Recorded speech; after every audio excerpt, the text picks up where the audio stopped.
Thank you for staying with us. You're still watching FCT Brief, and we still have with us in our studio the Deputy Whip of the Senate, Senator Nwebonyi. We're still discussing accountability on constituency projects.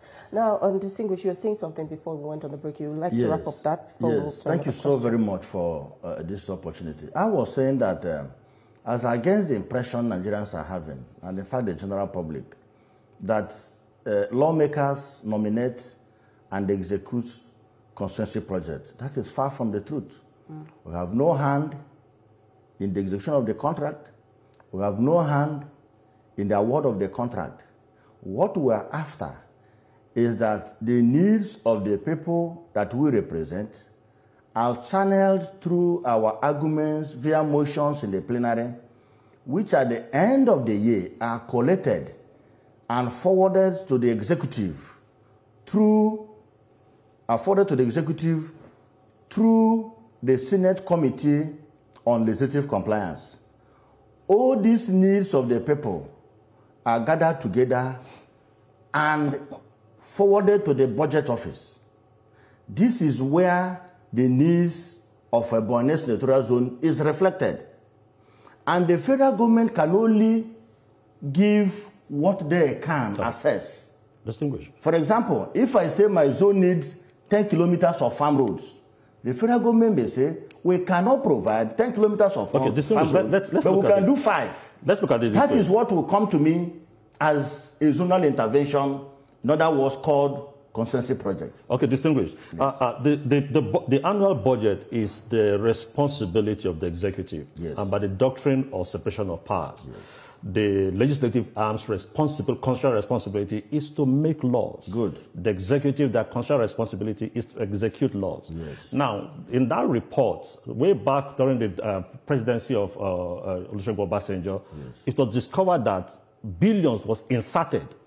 The lawmakers did not confer with the executive, did not submit. He just received to sign and realized that billions was inserted. And that is where, that was the genesis of constituency project. And so it was not just like an impression Nigerians have. It is what Nigerians have seen in their various communities. You will see billboard, this so-so lawmaker is project brought by so-so lawmaker. And those are the constituency projects. So the question now is, why is it difficult for the lawmakers to allow the executive to execute projects, initiate projects, execute projects? Why the undue influence by the lawmakers? No, there is no undue influence. All the constituency projects comes as a budget of the executive. We don't insert, I want to correct that impression. The lawmakers don't insert projects in the budget. And if you say there is one, during Obasanjo's time, that was a speculation. It was not. He refused to sign. It was not confirmed. Those are politics, which the opposition brings on board most times to discredit the parliament, especially when they're losing grip of the parliament. But no one has gone to court to say this is abnormal and should be condemned. Okay, there was a court ruling in 2010, yes, distinguished, yes, where the Federal High Court in Abuja ruled on constituency project. And let me help you. Unconstitutional. Let me help you. Let me help you. I said earlier, maybe you didn't understand my argument. We don't formulate constituency projects. We don't award constituency projects. We do not also execute constituency projects. These projects are domiciled in various government agencies to checkmate excesses and corruption. I like that point you. Do you understand? If not, if this were, some government agencies have complained that they find some of these constituency projects in their budget and they didn't plan for that. How are these insertions made? That and the agencies are not even aware of these insertions? That is not true. Tell me one agency and call the head of that agency to come before me. Ministry of Agriculture made that. Let them come. If you watched that analysis done by our head of operations, you will see where he mentioned that. But you never mentioned that one agency said they are not aware. And let me tell you something. You see, when people are not informed, most times we dwell in falsehood. Now, what is government, ministry, and agencies created for? You may not know, but let me tell you today that they are there to anchor government programs and policies. For example, Ministry of Works. Ministry of Works is meant to handle infrastructure development. Do you understand? Let me also mention another agency, Agricultural Research Council. They are also created to handle specific assignment. But outside those specific assignments, they have general assignment of carrying out any directive from the federal government, including constituency projects. And what is the rationale behind domiciling those projects in government agencies is to make sure that the job is executed devoid of corruption.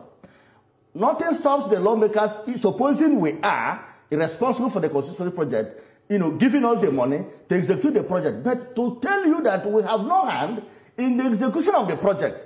That is why the budget office, through relevant ministries, will route these projects through government ministries and agencies. Senator Nwebonyi, to make sure that these jobs are done. Senator Nwebonyi, according to the ICPC, since lawmakers are insisting that some of these monies are not even being siphoned, because the belief is that some of these constituency projects monies are being siphoned. Well, according to the ICPC, they say over 120 billion naira was diverted in 2021 alone, and only a fraction has been recovered, and prosecution is slow. How do you now respond to that? They are not doing their job.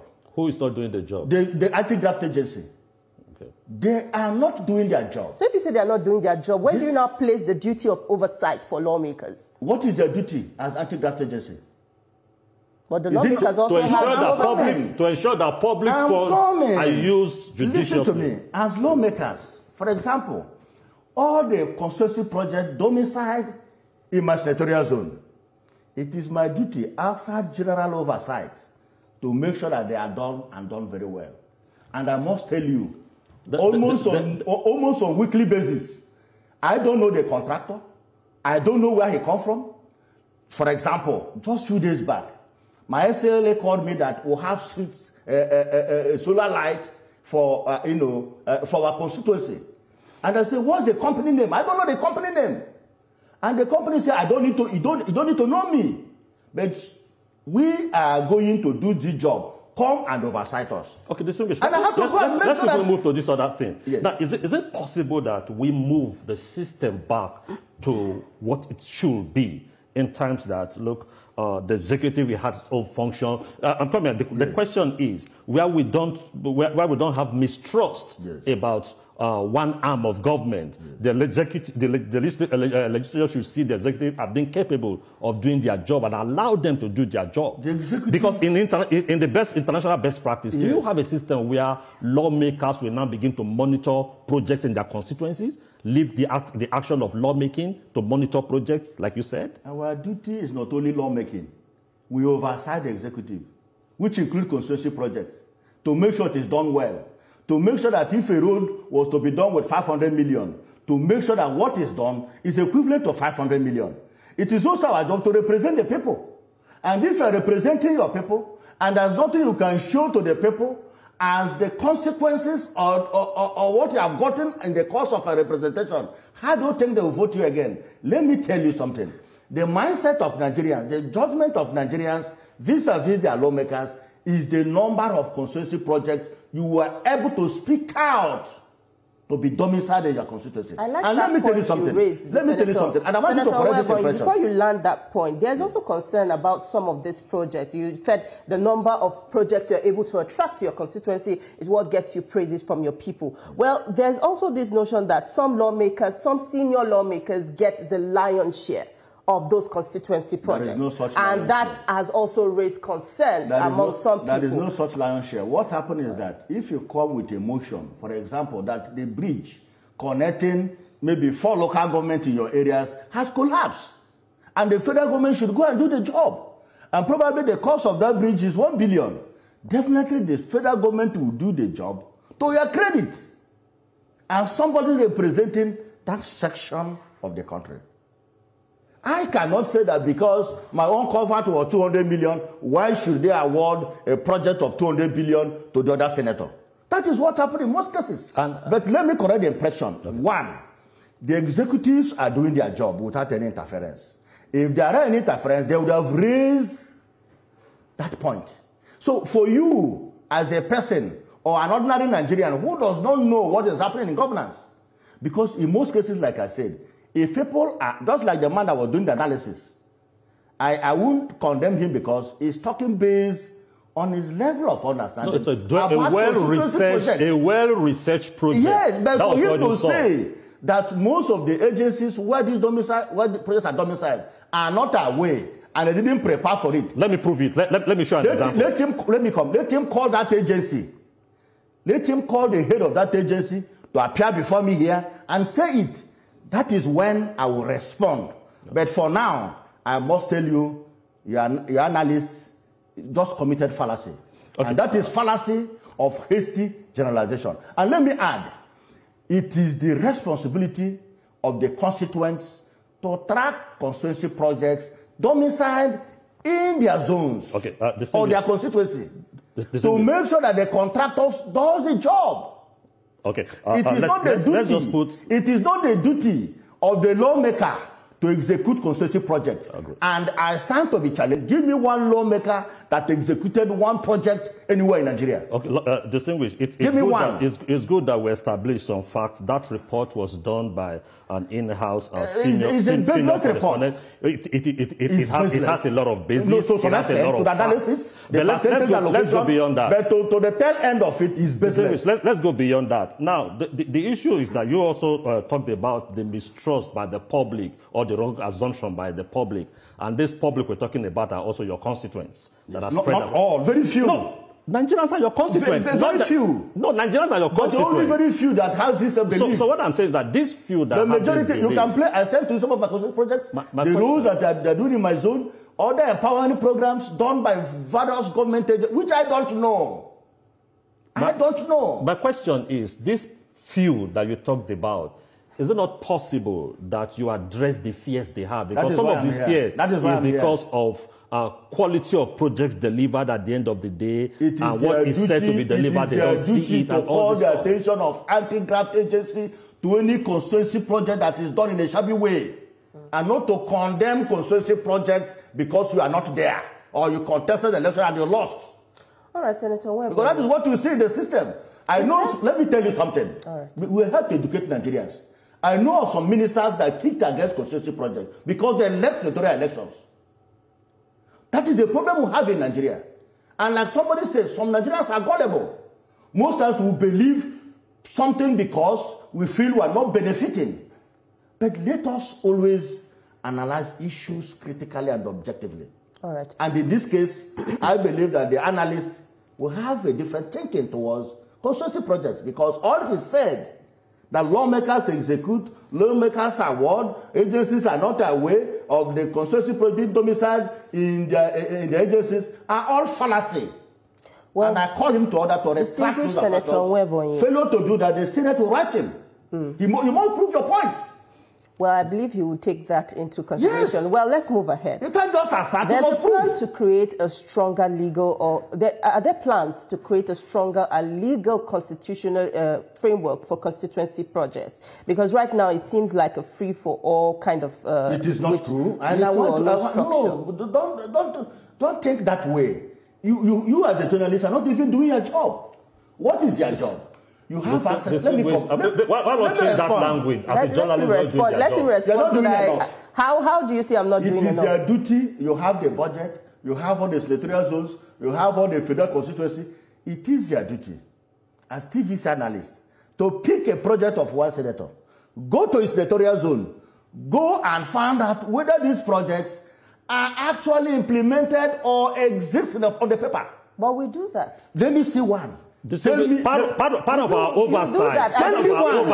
Is what we have just done. That is where we highlight some of those projects. Let me mention one. But the question now is the awareness of some of these agencies that these constituency projects are routed through. The question now is, are they aware of it? Some of them are complaining they are not aware of it. That's what we're debating here. Which agency? I just mentioned the Ministry of Agriculture. Call the minister. I can't call him right now. Bring him tomorrow, I'll be here. Distinguished, you just talked about responsibility. Responsibility of the media also is to oversight. Yes, but let's clear this point she just raised. She mentioned the Ministry of Agriculture.